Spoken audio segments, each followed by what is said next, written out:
하나님 앞에서 너무 감사드리고 떨리네요, 진짜. 안녕하세요. 천지목장 손영숙입니다. 저는 새로운 삶을 통해서 세 가지로 오게 되었습니다.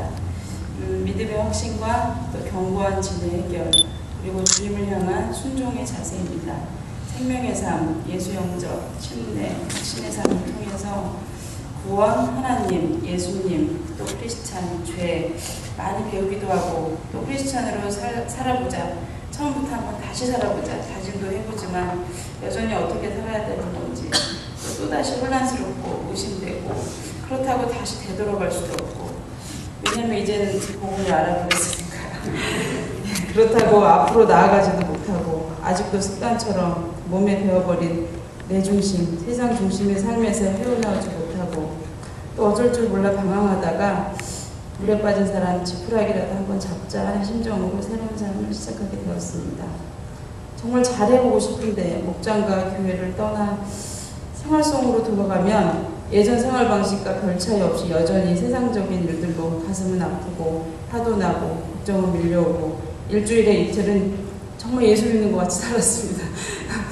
목장도 하고 또 예배도 은혜롭게 정말 감동도 받고 드렸지만, 나머지 5일은 VIP로 살면서 변한 것은 예배 때 오는 엄청난 감동, 기쁨, 삶에 대한 희망이 나를 사로잡았다가 또 현실 속에 가버리면 또 절망하게 되고, 그 차이는 신앙생활 전보다 더 커지더라고요.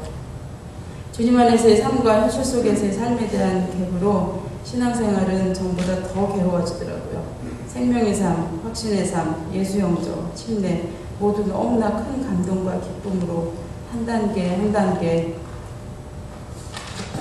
이루어졌었는데, 왜 다 했는데 여전히 괴롭고 의심되고, 이제는 예수 믿는다고는 해야 할 것 같은데 이틀은 되는데 왜 5일은 안 되는 걸까? 이제 많이 배웠는데 크리스찬이 돼야 할 것 같은데 믿어지지 않고, 분명 뭔가 있긴 한데 예배 때 나를 사로잡는 감동은 인간이 주는 것 같진 않았어요.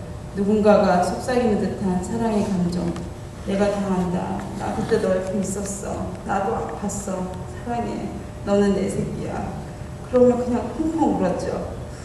나의 일주일 생활과 내 마음을 깨뚫어보는 듯한 말씀은 정말 도저히 부인할 수가 없었더라고요. 5일 동안 몸부림치다가 주일 예배 시간에 그 해답을 얻었으니까요.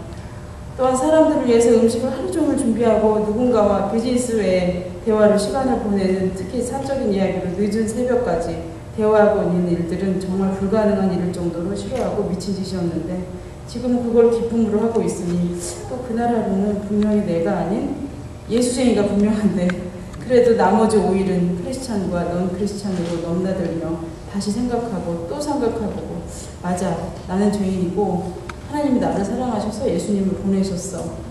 나의 죄를 위해 십자가 못 박혀 돌아가셨고 언젠가 아무도 모르게 하나님 계획 속에 다시 오신대. 그리고 내가 이 믿음을 가지고 기도와 성경 말씀, 목장 식구와 교제를 잘하고 예수님처럼 살려고 노력하고 있으면 이 세상과 또 지옥에서 구원도 받고 상도 받을 수 있을 거야.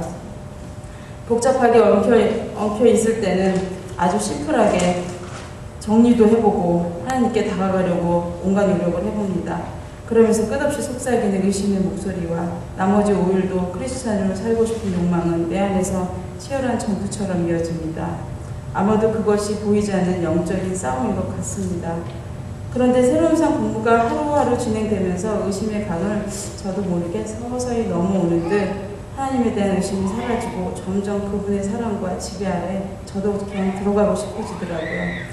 저희 새로운 삶의 첫 번째 변화는 흔들리던 신앙에서 이제 하나님 사람, 우리도 세상에서 내 사람 하는 것처럼 하나님 사람으로 확실히 자리매김을 하게 되었습니다.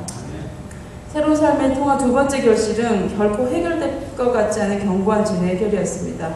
저의 견고한 진은 학업에 대한 열등감이었어요. 초등학교 6학년 때 이미 엄마와 여동생 셋인 집안의 가정이 되어버렸거든요. 하루 벌어 하루 먹고 살았죠. 평일에는 짜장면집 심부름, 주말에는 장사, 또 중3 때부터 건축사 사무실 사원으로 일하고, 고등학교 때는 낮에는 럭키금성 연구단지 거의 여사원으로 일했고요. 밤에는 상업고등학교 학생으로 살다 보니 대학은 꿈도 못 꿨죠. 처음 우리 집 보금자리를 마련한 것이 제가 고3 때 죽어라 저축해서 300만 원짜리 전세방 한 칸 마련한 게 그때가 저희 집이 처음이었으니까 항상 전쟁하듯 먹고 사는 문제와 싸우다 보니 죽어라 돈을 벌어도 부양가족은 맨날 들어가기만 하고 결혼하니까 부양가족이 또 생기더라고요. 친정 식구 다 보내니까 이제 시댁 식구도 있고 그러다 보니 학업은 꿈으로만 간직하고 몸부림치고 거기에 대한 열망과 또 원망과 실망감으로 가격해지고 하만 누가 어려움 없이 살다가 좋은 대학 나왔다고 하는 소리만 들으면 분노가 치밀어 죽어버리고 싶었으니까요. 대학을 못 간 건 내 잘못도 아니고 그리고 나는 죽으림을 다해 살았는데 보이는 것은 여전히 남들이 기본적인 생활 정도만 마련한 것이더라고요.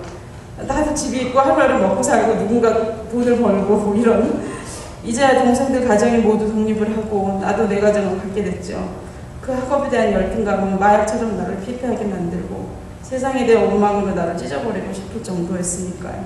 또한 하나님께 대한 원망도 컸어요. 20살 때 하나님 곁을 떠날 때 떠났던 이유도 보이지 않던 학업의 가능성이 하나도 없었던 거예요. 20년 만에 처음 휴스턴 교회 갔을 때 기도가 차라리 하나님 이렇게 기도했어요. 차라리 저를 죽여주세요. 하나님에 대한 배신감에 화가 많이 나 있었거든요. 왜 날 대학에 보내주지 않았나요? 내가 얼마나 하나님께 믿었는데 그 질문에만 부딪히면 다시 나의 믿음의 원점이 돼버리고 새로운 삶을 하면서 근데 새로운 삶을 하면서 그거에 대한 그게 거짓말처럼 조금씩 사라지더라고요. 원망도 사라지고 원망도 하나님께 다 맡기게 되더라고요. 그리고 나이 40에 미국에 와서 다시 꿈에 그리던 대학에 들어가게 되었습니다. 지금 동생들의 도움으로 대학생이 되었으니까요. 이제서야 내 길을 가고 있어요. 이제는 아직도 생활비 걱정은 하지만 그래도 이제는 하나님을 믿어요. 그리고 정말 지금은 가정의 모든 생활을 하나님께 사시는 것이 느껴져요. 남편 직장도 해주시고 갑자기 뜬금없이 영주권도 해준다는 소리도 듣고 진짜 새로운 삶을 통해서 그게 이루어지더라고요. 예, 새로운 삶 세 번째 결실은 순종의 마음을 주시더라고요. 저는 원래 앞에서 휘두르던 사람이었어요. 그랬겠죠. 시장에서 장사하고 또 학교 가면 또 하고 이러다 보니까 그래서 순종은 정말 못했거든요. 항상 계획하고 결정하고 지시하고 비판하고 아니다 싶으면 그 사람은 안 보고 했거든요. 타협할 줄 몰랐어요. 왜냐면 내 생활이 너무 바빴으니까. 새로운 삶 한 번, 두 번, 세 번 수업으로 이어지면서 나 조금씩 제자훈련을 받게 되고 자꾸만 하나님을 향한 시선을 자꾸 놓치던 내가 조금씩 하나님을 향한 시선을 맞추는 횟수가 조금씩 늘어나더라고요. 믿음이 자라고 있었어요.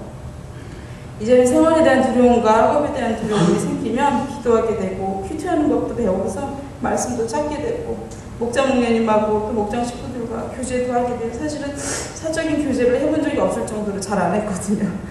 새로운 삶을 통해 하나님과 대화하는 법도 배우고 하나님을 의지하고 믿게 됩니다. 새로운 삶을 통한 저희 새로운 가치관은 이제 하나님 중심의 삶이 되었습니다. 하나님 저 뭐 할까요? 어떻게 할까요? 그리고 이제는 알아요. 난 하나님께서 오래 기다리시고 눈물로 키우신 제자라는 것은 내가 그런 사람이라는 걸 이제 알아요. 그래서 주의 종이 여기 있습니다. 저를 보내주세요. 라고 기도하고 작은 일에 충성하자. 나를 구원하신 하나님 사랑을 항상 기억하자. 결심도 합니다. 새로운 삶, 교제 곳곳에 몸부림친 신앙의 훈련의 흔적들이 하나님의 때가 되면 귀한 일꾼으로 쓰임받을 수 있으리라 기대도 해봅니다. 새로운 삶의 하나님 소망은 사역자가 되는 것이니까요. 영수가 지금은 네가 필요해 빨리 라고 하실 때 예 제가 갈게요 라고 하겠습니다. 감사합니다.